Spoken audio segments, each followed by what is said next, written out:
Well, I'm very honored this morning to be here to share a message with everyone here. Today we have a very action-packed Sunday.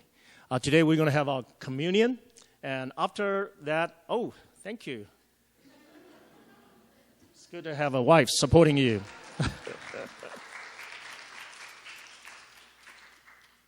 I got very excited doing the singing, almost lost my voice. I hope you feel the passion in the praise band and children choir. Actually, today's topic is really about passion, about that fire. So this is our game plan.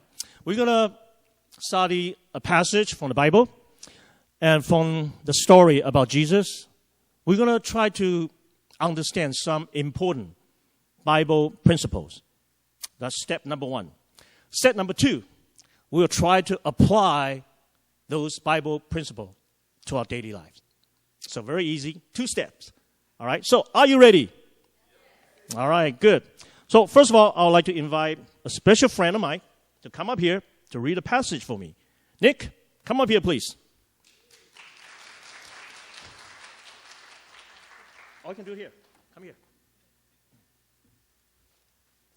Well, Nick, let me introduce my friend Nick here.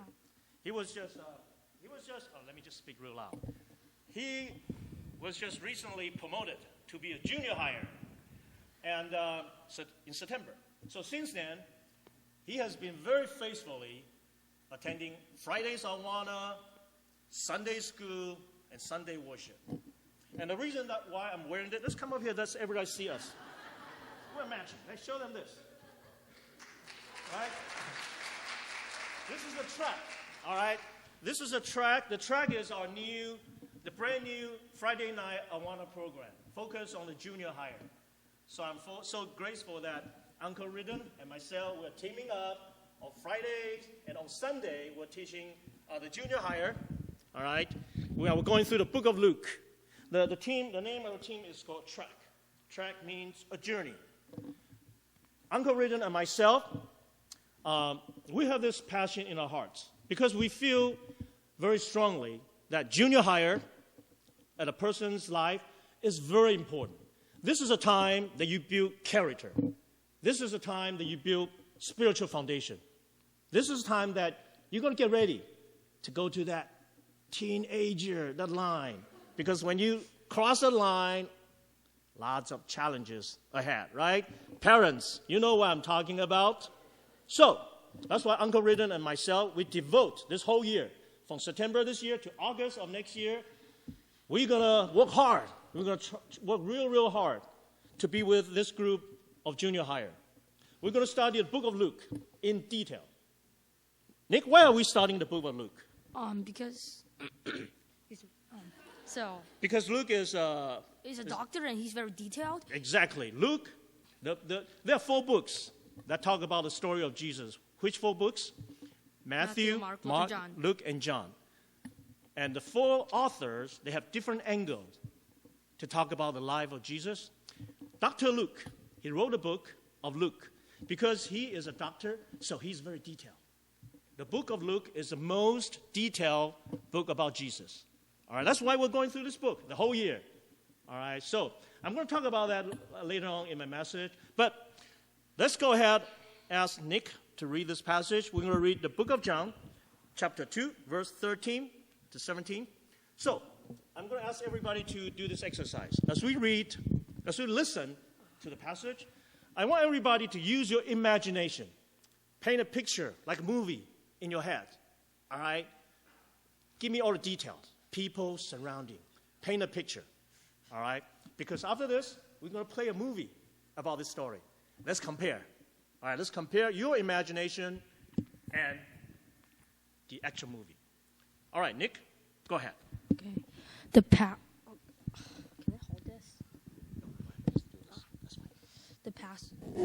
Passover of the Jews was at hand, and Jesus went up to Jerusalem.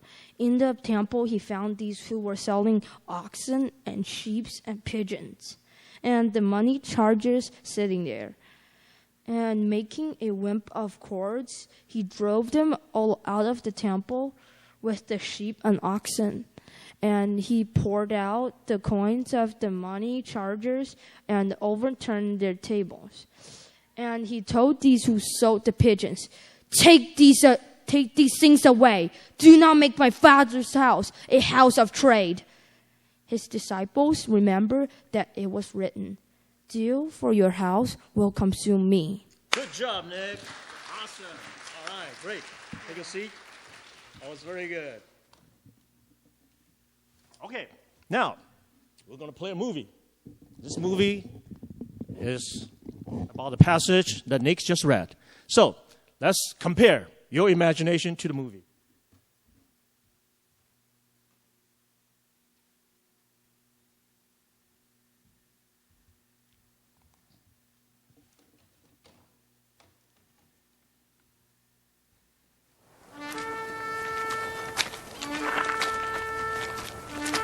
It was almost time for the Passover festival, so Jesus went to Jerusalem.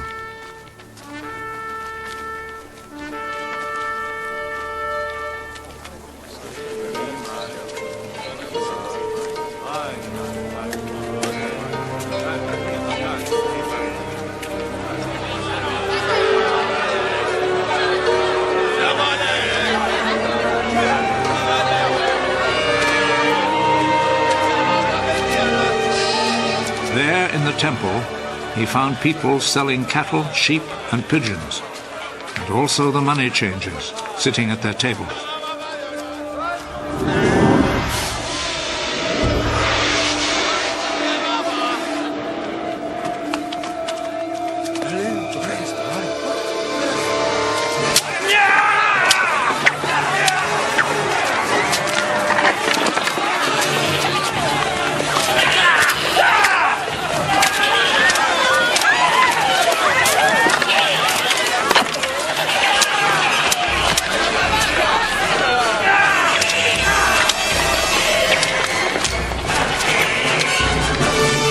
He made a whip from cords and drove all the animals out of the temple, both the sheep and the cattle.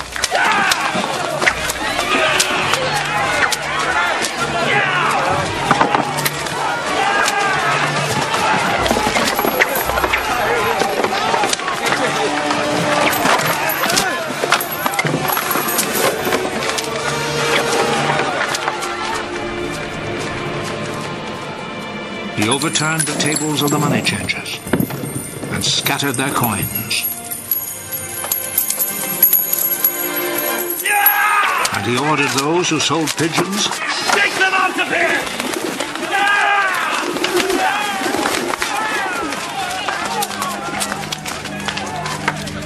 Stop making my Father's house a marketplace! his disciples remembered that the scripture says, "My devotion to your house, O God, burns in me like a fire." Okay. So, everyone, how do you compare your imagination to the movie? Might be a little bit different, huh? Because to some people, this is kind of a little bit uncomfortable footage about Jesus, right? It's different from the typical image that we know about Jesus, right? Jesus is supposed to be calm, gentle, loving. And we're seeing Jesus on fire. He was upset, right? Wow. This is not good for Jesus' image, right? Image is everything. You know what? This is one of the points that I believe in Jesus, I believe in Bible so much. Because if there's a group of people, they try to come up with this scheme of writing a Bible and to package a perfect person, they would delete this. They would say, "Oh, wait a minute, this is not good image about Jesus. Delete this," right? Because Bible is true. So Bible tells about everything in detail. Now, there's some Bible scholar, and they said, well, actually, no. Jesus was not that upset. Jesus was not angry. Jesus actually still pretty calm. And he just used his magic power to get everybody out of there. He was still calm and collective. And let me tell you this. It is wrong. Because I approve, all right? I approve Don't trust me. Trust the Bible. The best way to answer any question about the Bible is back to the Bible, right? The proof. All right, so I'm going to open this to everybody. The proof is in the passage that we just read. All right, the proof that Jesus was really upset is in the passage that we just read. So, whoever can come out with that proof, let me know. There's a special gift for you. Anybody want to try? Cameron, you want to put show the passage? Can you show the passage on the wall? Actually, the passage is also on your program, at the back of your program. This is a quick exercise. Everybody go to the passage and find a solid, rock-solid proof about Jesus was so angry and upset. Hint, toward the end of the passage. Oh, that's such a huge hint already.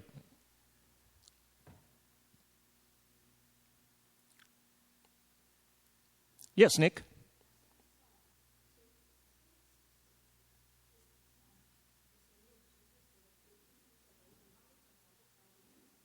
All right, very good, very close. What Nick is saying, Jesus was saying, take these things away. Do not make my Father's house a house of trade. All right? However, when we read a Bible passage, no, we cannot feel the emotion. So that's good, but that's not a solid proof. I want a solid proof to show that Jesus was very, very upset. And he was on fire. Hint, fire.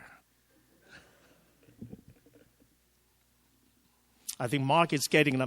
Mark is smiling. Mark, don't be humble. I think you got it.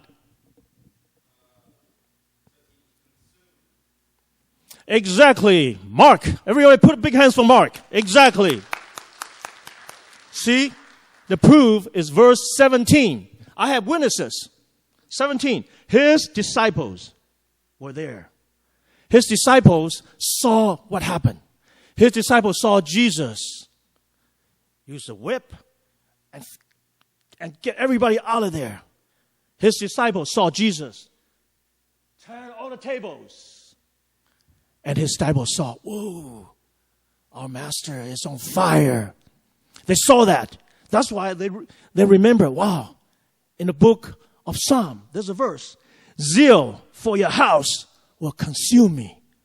They saw that. They realized, wow, this is exactly what happened. The zeal, the fire in Jesus' heart almost consumed Jesus.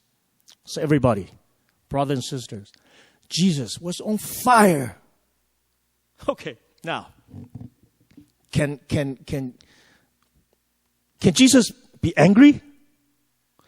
Can a Christian be angry? Well, some people might say, well, Christian, we are nice people, nice. We never get angry. Let me tell you, that is wrong also. Because God gets angry too.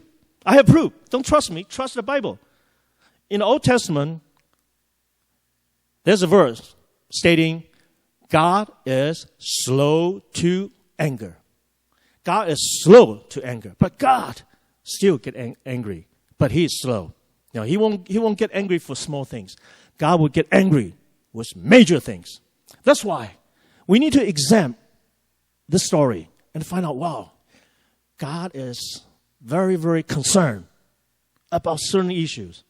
So, brothers and sisters, we need to find out what are the issues, understand this, and apply those to our lives. Does it make sense? Okay. Question. We can get angry, right? See, we need to follow God's example. Love the sinners, but hate the sin.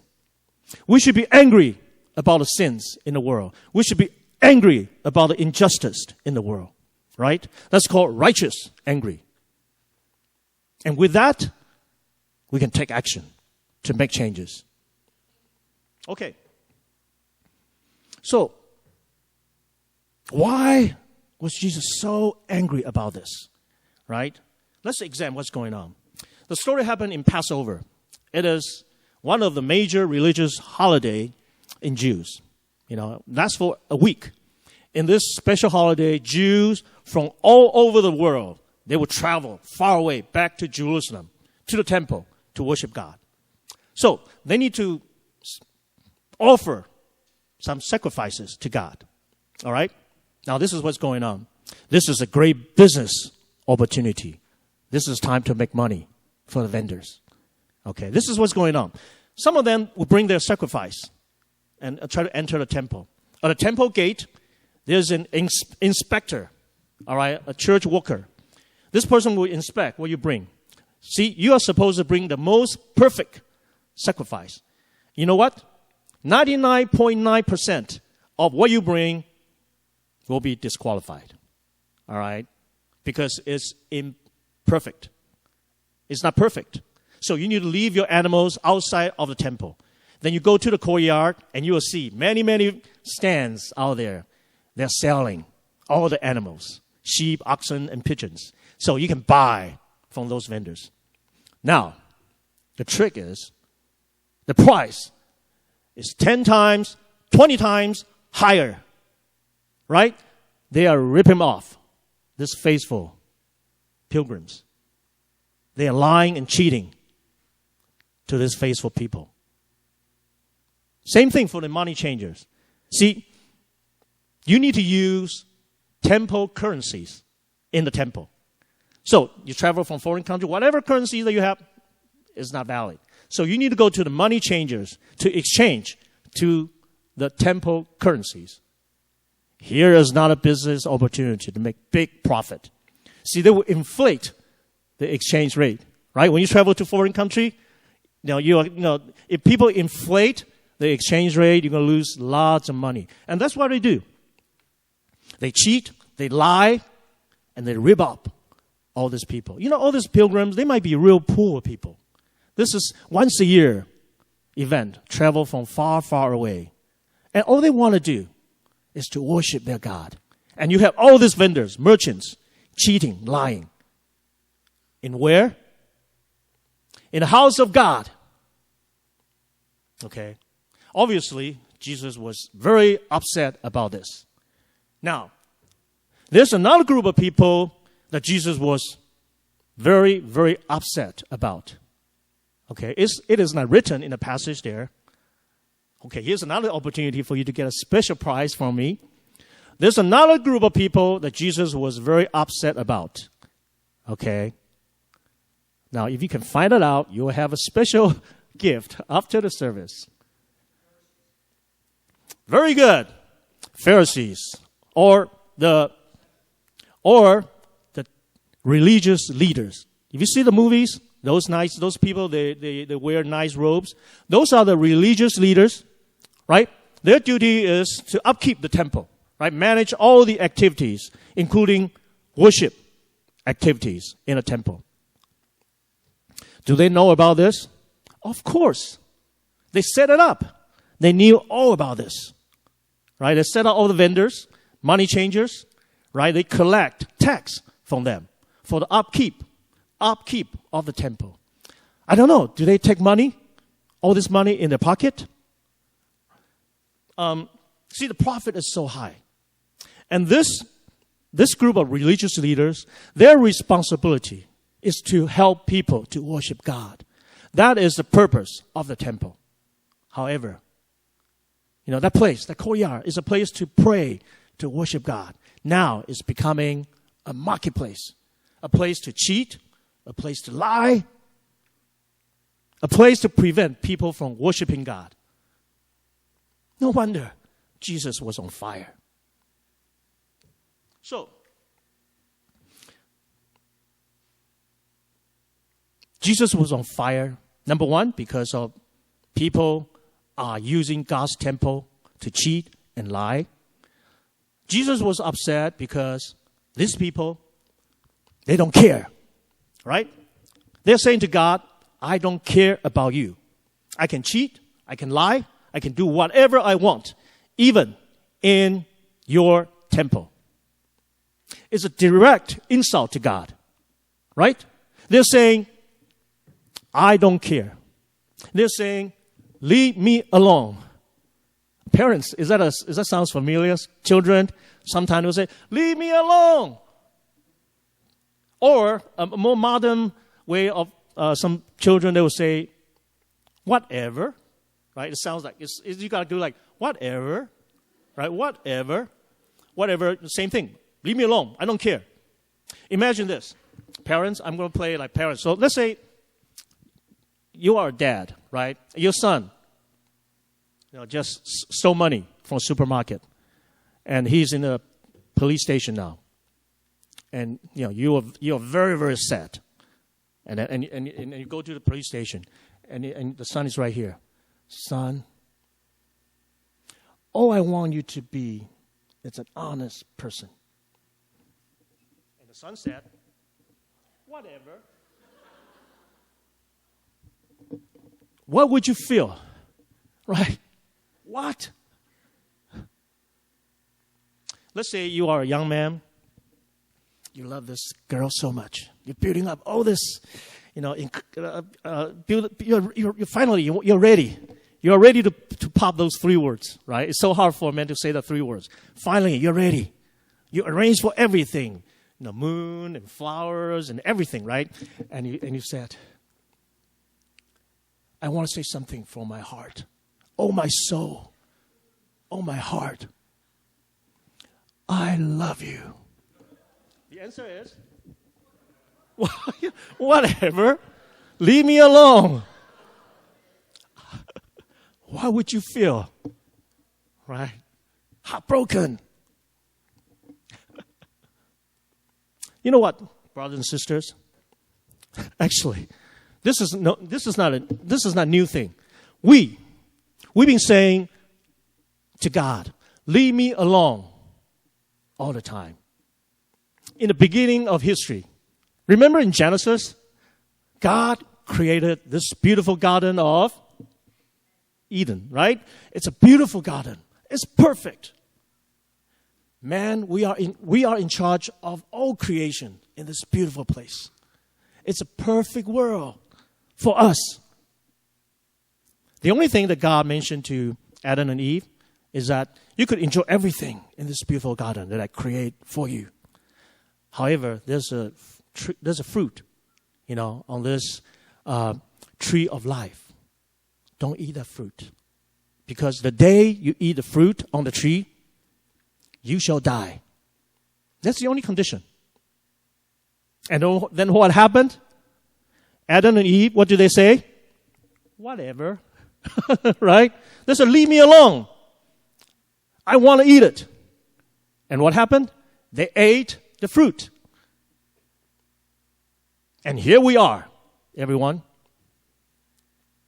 The history of human is history of us rebelling against God.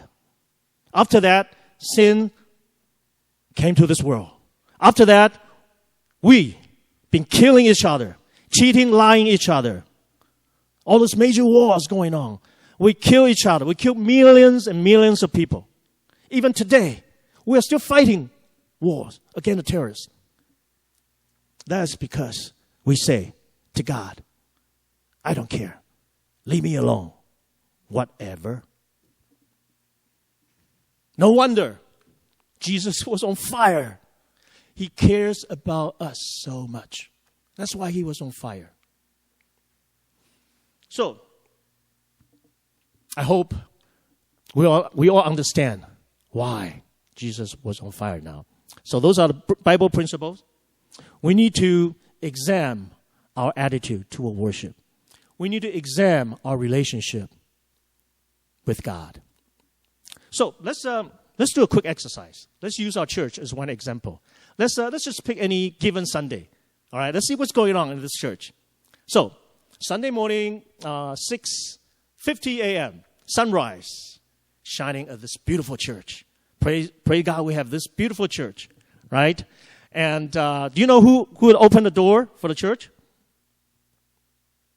Well, sometimes is church workers, Susie. I saw Jennifer came real early this morning. Sometimes pastors will come real early. Or like some brother and sister, they have special assignments like myself. Sometimes will come early to open the door for the praise band. But I want to mention a special couple. They are an old couple. All right? They come real early. when they come, they will clean everything, get everything ready for all of us to worship God. Anybody know who am I talking about?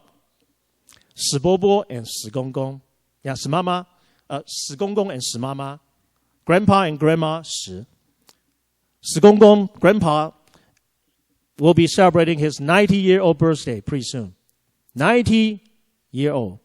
He's coming here very early every Sunday, right, with his wife to prepare the church for all of us. Did somebody ask them to do it? Or did we pay them to do it? No. And why would they do this? Because their love to God. Because their love to all of us. They want to prepare a place for us to worship. That's a great example, right? Let me see. Actually, I think about a few examples that prepare for it. But there are so many of them. I'm going to pick another one. So tell me if you know who they are as I go, all right? So I'm going to give you a hint. This is a family with 4 members. Anybody? Okay, with 2 lovely daughters. Yes, Thomas and Lisa, right? Crystal and Carissa, the family here. See, this family, they will always come a little bit early, and Thomas would make sure. Thomas is in charge of the worship facilities and personnel. Thomas will make sure that offer and the ushers, the greeters, everybody is ready. Audio, video will be ready, and Lisa normally she'll be greeting people and help, and then so that you always see her smiling face there, and Crystal and Carissa, they will be helping out doing the audio, video, and recording. So this is a great example. The whole family come serve the Lord together. When you go to the Bible bookstore, there's a very popular play. As for me and my house, we will serve the Lord. Me and my house, we will serve the Lord. Now, lots of family like to have that. But I think Thomas and Lisa, their family is fully qualified. Put it right there at your lobby. Another great example. There's another example. All right. Let's see how quick you can get that. It happened a few weeks ago. I was sitting there, and I saw something very unique on the stage. Oh, yes. Angel, that's very, very quick. Yes, I saw the family. Rita was here, and then Rita and Jamin. They were here. The whole family, they were here serving God together on the stage. I saw the picture, and I said, wow, that is a nice picture. I took a quick picture, and it's on the Facebook now. Awesome. Another great example, all right? So we have many, many families in the church that we really love God. And we just do whatever that we could to serve God. And those are good. See, this is a family church, right? And it is my hope that all the families and can really, parents, bring your children to God. Right? That's why I'm wearing this track shirt. I want to take a few minutes to talk about this. The track program that I want to develop is not a typical children program that parents, you can send your kid to church and leave it there and you're gone. It's different from, you send your kids to a piano teacher and you leave the kids there, you're gone. You don't need to do anything. Well, it does not work this way for the spiritual growth of your kids. For the spiritual growth of your kids, it's teamwork. We need parents, church, to work together. So our Awana program is just like that. Every night, I ask all the junior higher, bring their book, leave their book on the bedside. Before they go to bed, they need to find their parents, just read one passage together every night. Just one passage. It will take you only 30 seconds. And that is a quality time of all the families. You spend 30 seconds with your kid every day. And just go through that. And after that, opportunities are there.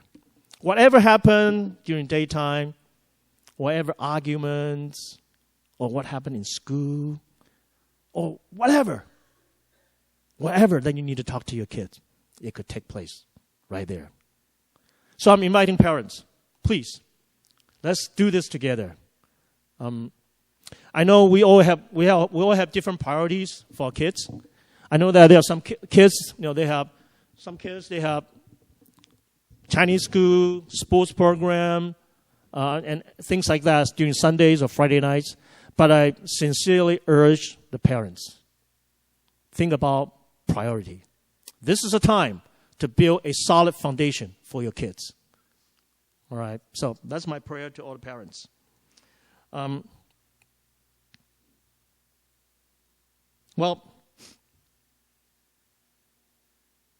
2,000 years ago, Jesus was on fire. And we know that the reason that Jesus was on fire are the following points. Number one, Jesus cares about our attitude toward worship. Number two, Jesus cares so much about our relationship with Him. So today, what should we do? What should we do? Well, I think what we should do is this. We should examine our attitude toward worship all the time. 9:45 is our time to start worship. And we've been having challenges for people to come, even on time. So, I know this is we've been saying this for so many times, but I think that's fundamental. I pray that we'll all come a little bit earlier. A little bit earlier. Get ourselves ready. Don't be late. After all, we're here to worship God. We're here to worship the Creator of the heavens and the earth. Can we let the King of Kings, Lord and Lords, wait for us? Probably no good. Not good, right? Let's be here on time. Let's have a great attitude to worship Him. And let's bring our family together to God. Parents, if you want to ask, what's the best parenting recommendation? The best parenting recommendation that I have for you is, first of all, parents, bring yourself to God. Parents, build a loving relationship with God. Your children will be there and see your great example. They will come to God because of you. That is the only way. All right? Church can have perfect, awesome children program, things like that. It will not work unless parents, we make a good example. So this is my prayer today. Parents and brothers and sisters, let's examine our attitude toward worship, examine our relationship with God, and light a fire